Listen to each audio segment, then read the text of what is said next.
You never get anywhere unless the patient wants to do it. You realize that surgery has a 50%, 80% chance of curing you. Yeah, doc, but it's surgery. That could be worse. No, the studies say that you actually be better after surgery. No, doc, I don't want to do it. It's on me for not being able to educate them enough to want to do that. But a lot of people are just scared. I can't even get people to take medication. Dr. Stecker, thank you so much for joining the Core to Care podcast here at ASET 2025. I really appreciate you taking your time. How are you today? Well, tell us a little bit about who you are, what you do, and how you are. Well, I'm a neurologist in Fresno, California, and I do a little bit of everything. Yeah, so you started, where'd you start? I started all over the place. I've been in Penn and Harvard and all those other places. And right now, I'm just in California, hanging out and seeing patients.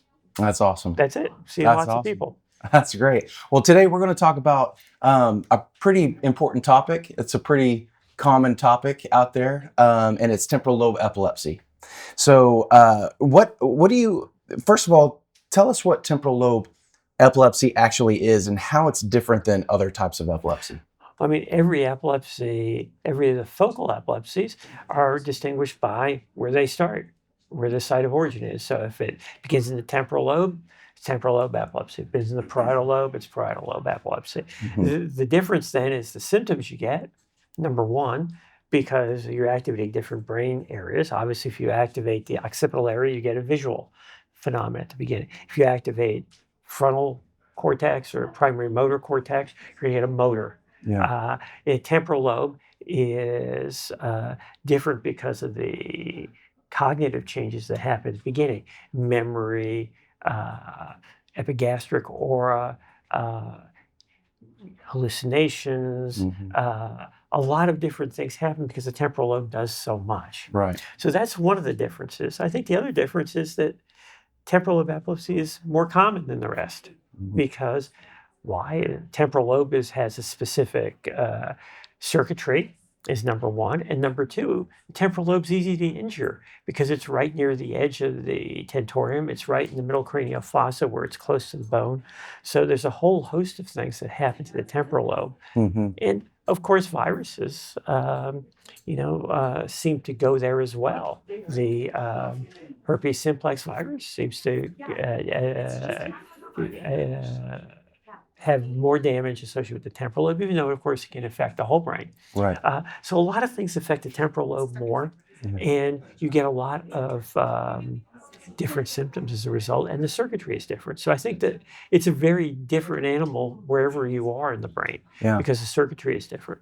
Well, and you're talking about the circuitry and the structure of the temporal lobe. Tell us a little bit about why the hippocampus is so easily attacked or so easily affected by epilepsy. Well, it's interesting that maybe we don't know the answer to that one. Mm-hmm. People talk about the excitatory pathways in the hippocampus, and you can go from there's a trisynaptic circuit that's excitatory that goes through the hippocampus and back out to the dentate gyrus entorhinal cortex, and it seems to be excitatory. So is that a system that allows for more excitation there? Mm-hmm. Is it because the structure of the hippocampus is way different from the rest of the brain?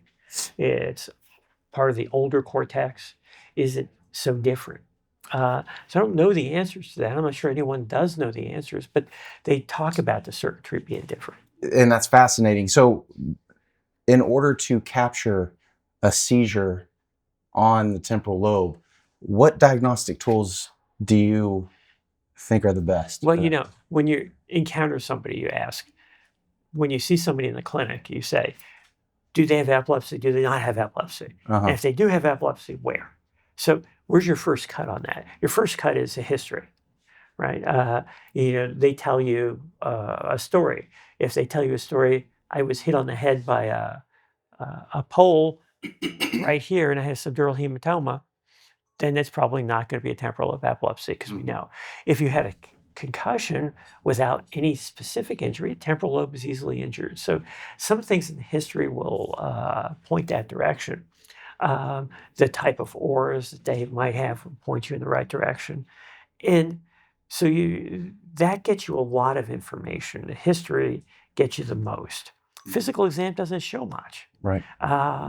Maybe if someone's had an injury for many years, you'll see slight differences in the size of the hands or fingers and things like that if you really measure them carefully. Sometimes that's a little bit helpful. Then you go, okay, I think it may be epilepsy. Give them medicine and see what happens, right? The EEG and the MRI come as a third step along the way. Yeah. MRIs are hard because insurance doesn't want to pay for them. EEGs are easy to get, but a routine EEG isn't very sensitive.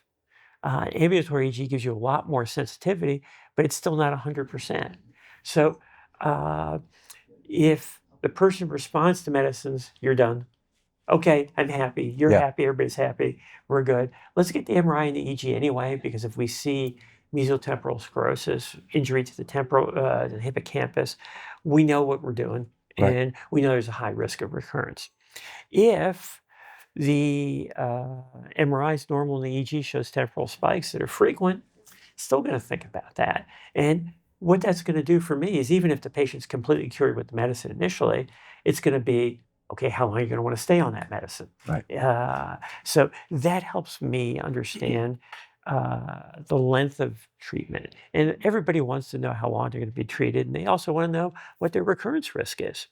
So most of the time, you're pretty good with history, physical, response to medication, and then the basic MRI EEG. Mm-hmm.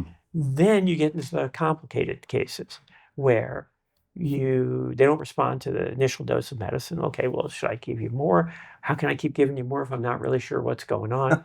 Your EEG, your MRI scan are normal. Your ambulatory EEG is normal. Then what do? You talk to the patient. Pretty much that's where you go next. You go, look, I'm not really sure what's going on right now. I think it's more like that you have seizures, but it doesn't work. Would you like to try more medication? Would you like to do a longer recording? Mm-hmm. Would you like to do an inpatient monitor? You give them the option. Yeah, because you never get anywhere unless the patient wants to do it. Yeah. How many patients do I talk to and say, look, you have refractory epilepsy. It's not responding to any medication. You're not going to get, you've had this for 10 years. You've tried every medicine there is. It doesn't do anything for you. We have EEGs, we have seizures. Why don't you think about surgery? Oh, no, doc, I don't want to do that. Yeah. You realize that surgery has a 50%, 80% chance of curing you. Yeah, doc, but it's surgery. I could be worse. No, the studies say that you actually be better after surgery. Mm-hmm. No, doc, I don't want to do that. Okay. And then it's on them. It's on them. And the trouble is, it's on me for not trying to get them, not being able to educate them enough to want to do that. But a lot of people are just scared. Yeah. And, I can't even get people to take medications. Yeah. Because if I say, well, let's give you 2 pills instead of 1. Doc, that's too much. It's too much. You're poisoning me with medicine. And if I just do that, they don't want to do it. So for me, it's always trying to give them control.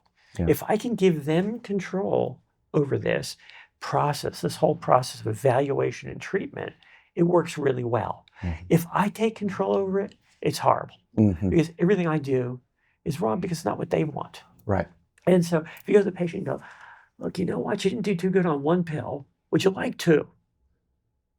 Oh, well, I don't really want to take 2. How about this? Why don't you try 2? And if you don't like 2, go back to 1. Oh, well, then that's okay. Yeah. As long as you're not forcing me. Yeah. As long as you're not forcing me to do stuff. Because people value their independence so much that if you force them to take pills, it's really bad. Same way, when you get to the refractory patients that have 6 different medicines they're taking, all in toxic doses. And you go, well, you just told me you had a seizure. Should I give you another pill?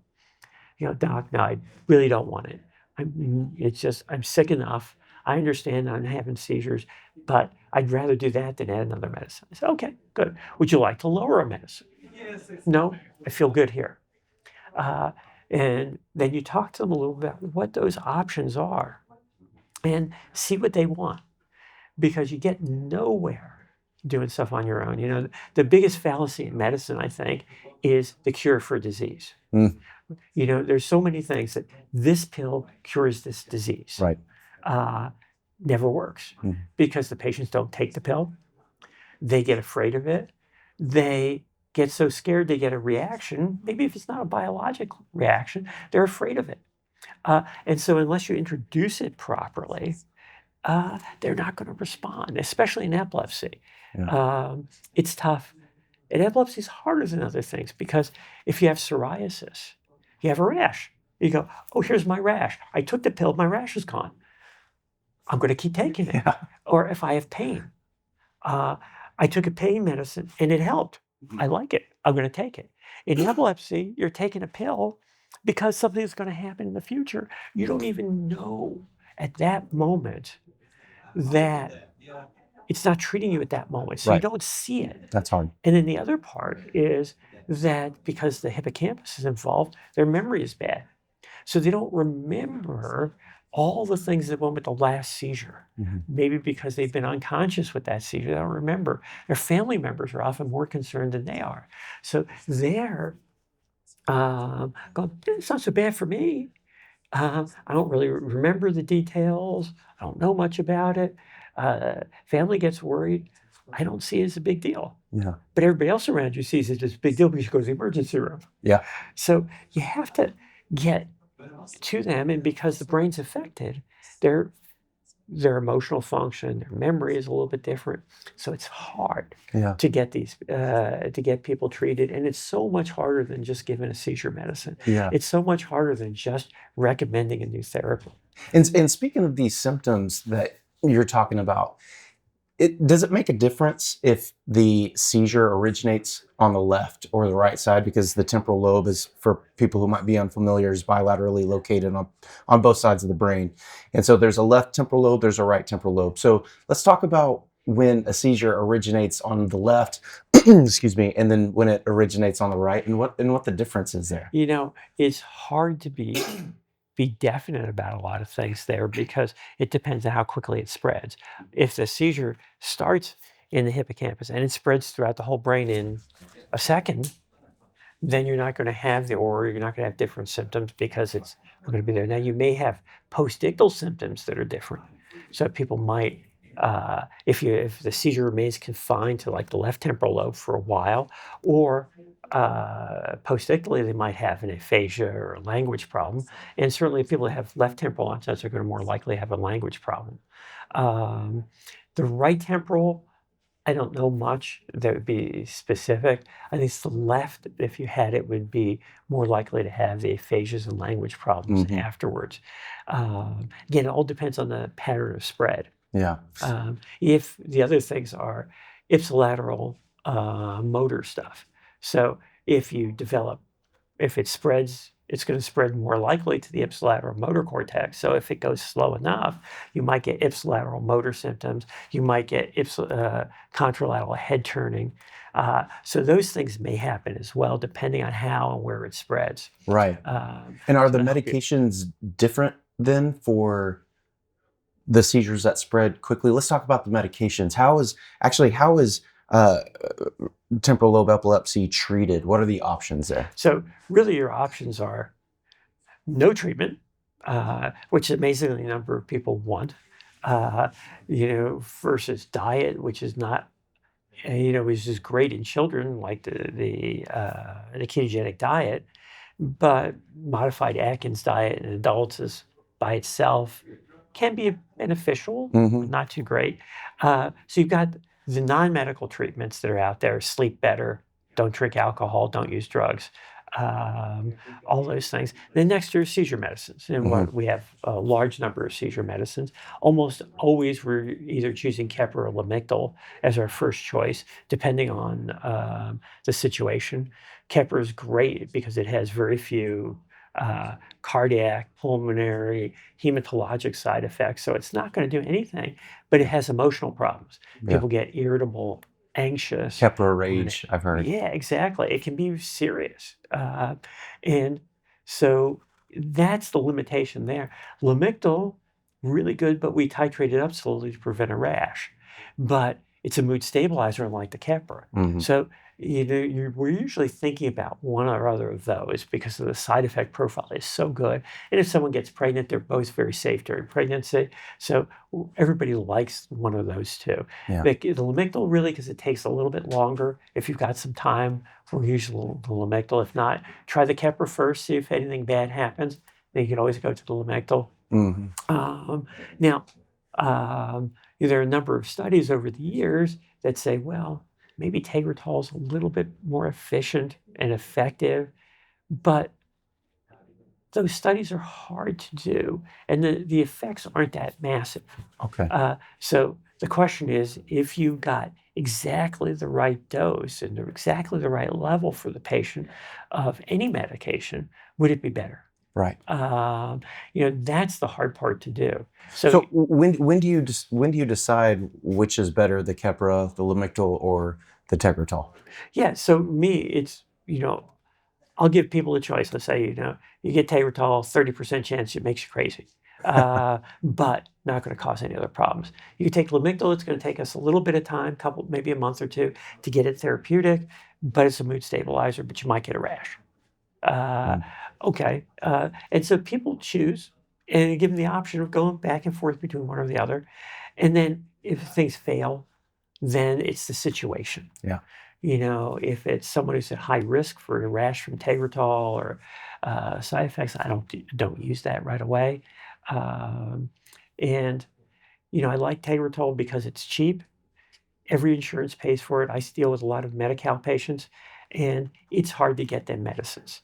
Kepra's easy, Lamictal's easy, Tegretol's easy, but Vimpat, patients run out every month. Yeah. And they can't refill their prescription. It's very hard when it's a scheduled drug. Yeah. So, basically I start with everybody have their own set of medicines they like. And it's going to be different from one person to the next doctor to the next doctor. But the key is, I'm going to give you something. I think it's going to work. It's most likely it's going to work, but I'm not guaranteeing it. Right. And you choose, you tell me, and half of the time the person takes the first pill and says, I couldn't take this ever again. And you go, well, if you persisted a little bit more, the side effects are going to go away. They go, I can't take this. Okay, good. Let's not force you in a place you don't want to go, because then you'll tell me that you're taking it when you're not taking it. So I think, you go for the non-pill treatments. You go with the pill treatments and you work up. You start at low dose, you increment gradually so that you minimize side effects, get the maximal effect. If it doesn't work, then you try to add something different or switch to a different medicine, and you keep going. Yeah. Is there a point where you can say, all right, definitely seizure medications are not working for this patient. He or she needs surgery. Then how do you approach that with the patient? Yeah. So the next step is, if you fail 2 good trials of medicine, that means good blood levels. That means good compliance. And they're still having seizures that bother them. Okay. Somebody might be down to having 1 seizure a year. And they go, yeah, doc, I'm fine with that. Or another person would say, no, I want to drive a truck. Yeah. And I'm not fine with that. So if you get to a point where you've done what you can with 2 or 3 medicines, the chance of getting a cure with another medicine is like 2%. It's incredibly small.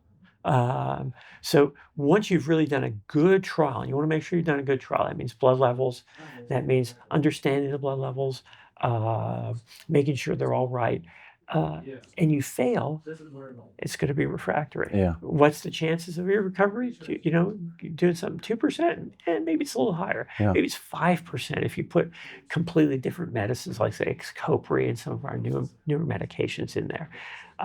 But that's when you start saying, let's be sure, number one, that it's not non-epileptic events. So I think we should record this. And certainly if you start failing medications, the most common reason to fail is 2 reasons. Either it's not epilepsy that you're treating, or that it's a drug refractory epilepsy. So the only way to do it is get more data. So get in, keep doing more EEG recordings. If you get in the hospital, do it where you can record an episode. If you can't, get ambulatory EEGs so that you can get it. And then you start talking about the surgery. And It's how common is that where patients aren't responding to about these? 25% of the time people Oh, don't so respond. it's common. It's huge. Now, I think if you do it well, it's maybe down as low as 20%. Well, still, but okay. it's still high. Yeah. A large number of people are refractory, and in some cases, it all depends on the person, the degree of brain damage, but these can be very serious for people. So start talking about surgery sooner than later, because you've got two surgical options. You've got devices, stimulators, and you've got resective surgery or ablative surgery. The devices are, in my view, like another medication. They work differently, so they still might work. You have a 50% to 60% responder rate, and the responders have a 50% reduction in their seizures. That's sort of a rough number, depending on whether it's an RNS or a VNS or an anterior thalamus stimulator. But it's not a cure. When you go to epilepsy, you're talking a completely different thing. You're talking about resective ablative surgeries. You're talking about 50 to 75% cure rates. Wow. Which versus these other things, which are 50% responder rates, and the responders have 50% reduction. So you're not even close with the other devices, the other stimulators yet. What are some of the I guess complications that can happen during an epilepsy surgery, and how common are those? Because I imagine when a patient is first told, epilepsy medications might not work, surgery is probably the best option. Obviously, they're going to say, well, how can that hurt me? So what do you say to those patients? Well, first of all, you find out, is the lesion resectable? For instance, is it possible that the seizures come from both the right and the left temporal lobe? No, you don't want to resect both temporal lobes because it causes severe memory problems if you do that. So you have to say, number one, do they meet criteria to do that? To have a small enough area where the seizures come from that you have a good chance of eliminating them with surgery. That's number one. And that's where you need a real evaluation of that patient, where you need to put the MRI and neuropsychology, all the rest of that together to try and figure out what's going on. And when you say really dive in and find that out, what are some of the procedures or some of the testings that you can do, let's say to test for memory on one side, how much memory is located in one part of it? Yeah, I mean, people vary now about doing that. I think everybody believes in their heart that taking out a diseased temporal lobe probably improves your memory. But we're stuck in the old-fashioned era where we have legal issues and we don't want someone to wake up with a memory problem. So, of course, you use one of many tools to try and evaluate symmetry of memory. So, can you use neuropsychology? Can you use functional MRI to see where the things are limited or localized? Or WADA test. Talk about the WADA test. I love the WADA test. Yeah, WADA tests are a lot of fun for us For to us, do. yeah. It still gives a couple of % risk to the patient because you have to catheterize their carotid artery. You have to inject some sedating medication into the hemisphere, and you get a little bit of time where that hemisphere essentially goes to sleep. And then you test them and you see what their memory's like. If when you put this hemisphere to sleep, their memory is good, you can take out that temporal lobe. And how do they check that? The pictures and... Yeah, just, you do a memory testing. Yeah. Everybody has a simple set of things they do. You do visual, verbal memory, and you do it quickly while their hemisphere is still sedated, and you see if there's an asymmetry there. Sometimes it's hard because the medications go bilaterally, it spreads bilaterally. That's why you have the EEG to see how unilateral the injection is. Nowadays, it's harder because you have to use infusions rather than single injections. So it's a little bit hard depending on what you do. And the test, especially in someone who's cognitively impaired, who's going through a thing with a whole bunch of doctors standing around him, EEGs and angiography, they get scared and don't always perform well. Yeah. Yeah. So I think you do it, but functional MRI can give you information.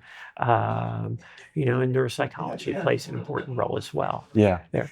Well, So this is so fascinating, and we could talk on and on and on about it. And I appreciate you taking your time.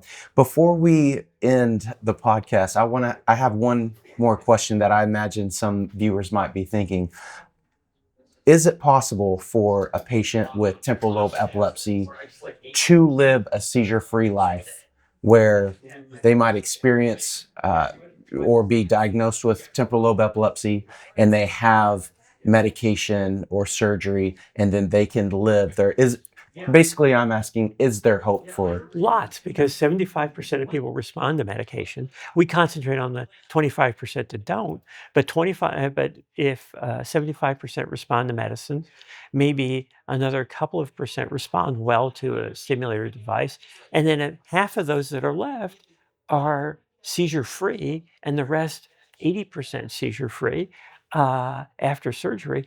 People can do very well. The limitation is getting people to a center where that happens. Epilepsy surgery now is a fantastic thing. It works great, but the resources are very intensive. So if you have 100 patients in your practice that all are poor, getting them into an academic center where this is done is very difficult.